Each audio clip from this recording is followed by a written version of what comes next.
No backlash dashboard versus backlash dashboard.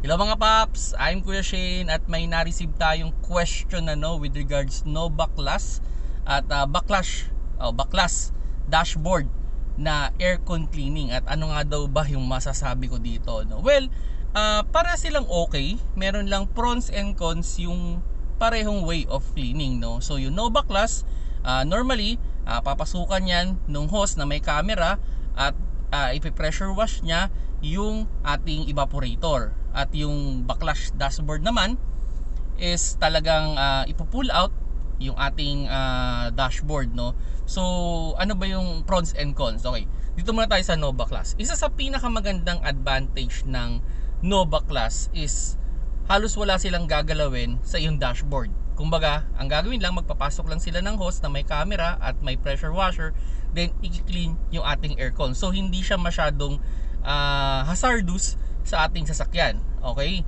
Now, the issue with it is hindi niya naman totally nalilinis yung aircon system natin. Pwede kong sabihin na mga 70 to 80% lang yung cleaning niya. Okay? So hindi niya totally sabihin na hindi niya totally na 95% na maki-clean yung ating aircon system. Now, the biggest advantage naman nung backlash dashboard, para bubulol yata ako yung backlash dashboard naman is, sabihin natin yun, mas clean talaga yung ating aircon system. Yun nga lang, the issue is pag pinull out yung dashboard at ibinalik, may mga time na pwedeng hindi na properly kabit, pwedeng may mga maluluwag na dyan ng mga clip, naputol na clip. So may mga pagkakataong ganun, no? Kaya medyo may pros and cons nga. Now, okay, ito yung recommendation ka naman, dun sa mga nagbabalak magpalinis ng aircon, especially ngayon napakainit, so mahalaga talaga na magpalinis tayo ng aircon. May recommendation, mas maganda kung pwede nyong gawin is alternate. Okay, paano alternate? Like for example, from 0 km to 40,000 kilometers, after 40,000 kilometers, pwede nyong itry yung no backlash dashboard. Okay, kumbaga papasukan lang ng hose, then cleaning.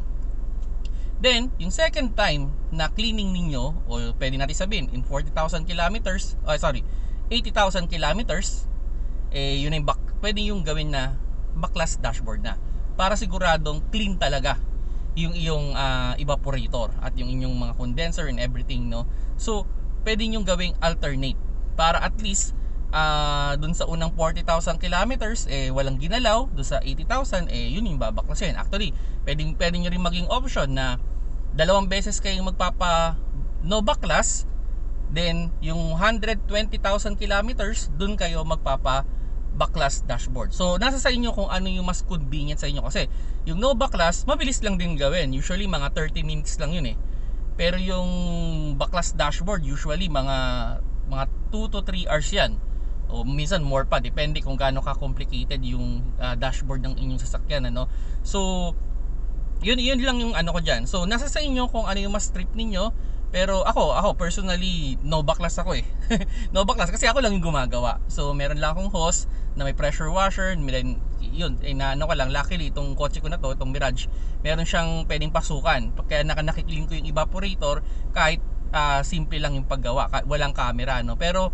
kung sakali man, kung medyo malalim talaga yung lilinisan, yun, kailangan talaga ng camera para totally malinis talaga. So yun mga paps, yun yung advice ko with regards no backlash at backlash dashboard. Salamat sa panonood. Keep safe mga paps.